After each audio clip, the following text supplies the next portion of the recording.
ഹരേ ശ്രീ ഗണപതേ അവിഘ്നമസ്തു. അത്രി ആശ്രമപ്രവേശം. അത്രി തന്നാശ്രമം പൊക്കു മുനീന്ദ്രനെ ഭക്ത്യാ നമസ്കരിച്ചു രഘുനാഥനും.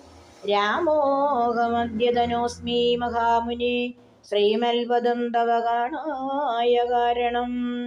സാക്ഷാൽ മഹാവിഷ്ണു നാരായണൻ പരൻ മോക്ഷതനെന്നതറിഞ്ഞു മുനീന്ദ്രനും. പൂജിച്ചിതർഘ്യപാദ്യാദികൾ കൊണ്ടുതം രാജീവലോചനം ഭ്രാതൃഭാര്യാന്വിതം ചൊല്ലിനാൻ ഭൂപാലനന്ദനന്മാരോടു. ചൊല്ലെഴുമെന്നുട പത്നിയുണ്ടത്ര കേൾ, എത്രയും വൃദ്ധ തപസ്സിനിമാരിൽ വെച്ചുത്തമയായ ധർമ്മജ്ഞാ തപോധന.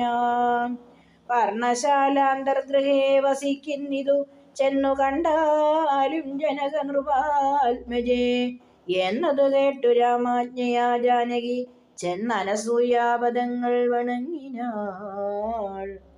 വത്സേ വരികരികേ ജനകാത്മജേ സത്സംഗം അജന്മസാഫല്യമോർക്ക് നീ. വത്സേ പിടിച്ചു ചേർത്താലിംഗനം ചെയ്തു തൽസ്വഭാവം തെളിഞ്ഞു മുനിപത്നിയും.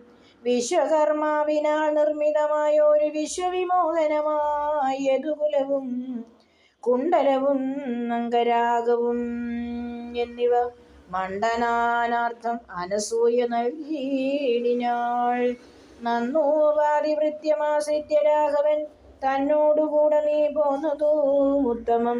കാന്തി നിനക്കു കുറയായൊരിക്കലും ശാന്തനാകും തവ വല്ലഭൻ തന്നോടും. ചെന്നു മഹാരാജധാനീയകം പൊക്കു നന്നായി സുഖിച്ചു സുചിരം വസിക്കു നീ.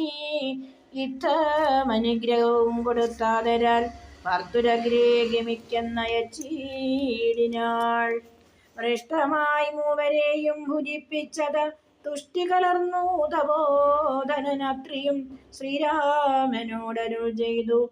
ഭവാനഹോ നാരായണനായതെന്നറിഞ്ഞേനഹം.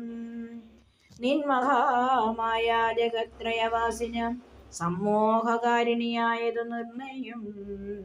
ഇത്തരം അത്രിമുനീന്ദ്രവാക്യം കേട്ടു തത്ര രാത്രൗ വസിച്ചു രഘുനാഥനും.